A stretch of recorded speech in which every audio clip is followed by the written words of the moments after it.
Hello, my name is April Tamzon, and I'm here with Charisse Pempenko at her last leg of her New York adventure. So, Charisse, tell everyone out there naman kung ano, enjoy ka ba dito sa New York? Siyempre man, sino ba naman hindi mag-enjoy, di ba?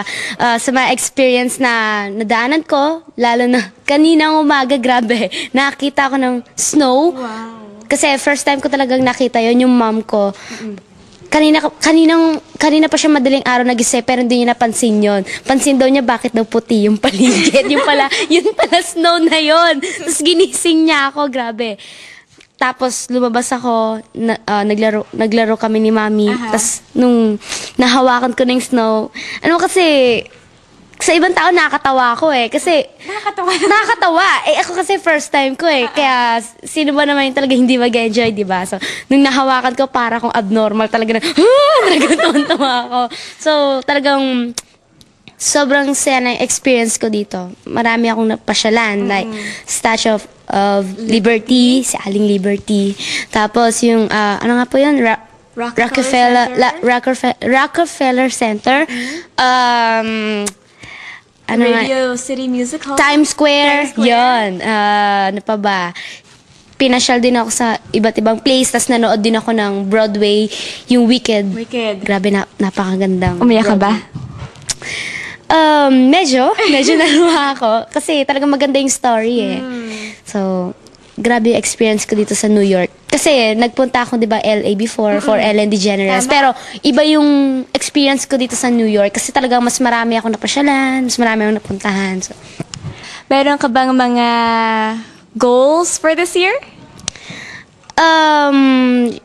Marami. Siyempre, marami eh. So, siyempre, gusto ko, isa doon yung for my career. Siyempre, importante yun. Pero sa ngayon, siyempre, lagi ako nagpe-pray na maano ko pa yung career ko, na sana mas humaba, alam mo yun, mas lumaki, or basta, mas maging success. Yan. So, pray lang ako ng pray na sana po mas maging success po yung career ko kasi ito yung dream ko eh.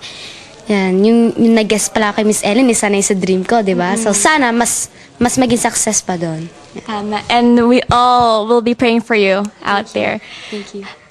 Meron ka bang any particular artist na you'd want to do a duet with someday? Siyempre, yung number one idol ko, si Whitney Houston. Yan. Marami akong idol eh. Si Mariah, si Beyonce, si Celine Dion. Pero siyempre, kung sino man yung una, syempre si Whitney Houston. Kasi yung mga songs niya, lagi ko kinakanta. Nung bata pa lang ako, sumali ako sa TV, siya na yung ginaya ko. So talaga, siya yung gusto ko makaduet talaga.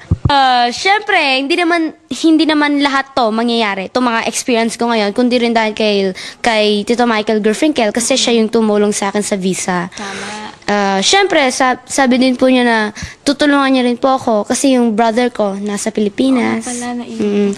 Syempre, medyo malungkot ako kasi gusto ko rin siya makasama para sama-sama kami.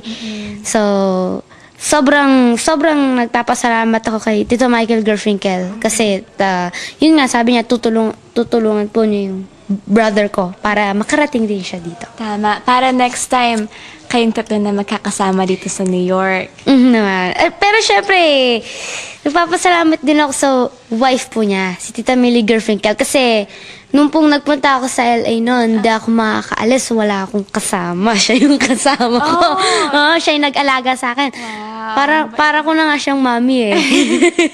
Ayan. Iiwan mo na kami dito sa New York. So, nakapunta ka ng LA, dito nasa New York ka, tapos babalik ka na uli ng Manila. Lulungkot na uli kami. So, since uuwi ka na sa Manila, ano naman ang pwede mong iwan sa amin dito sa New York, sa mga New Yorkers? Of course, speaking of New York, para po sa inyong lahat to. Stop spreading the news. I'm living today. I want to be a part of it.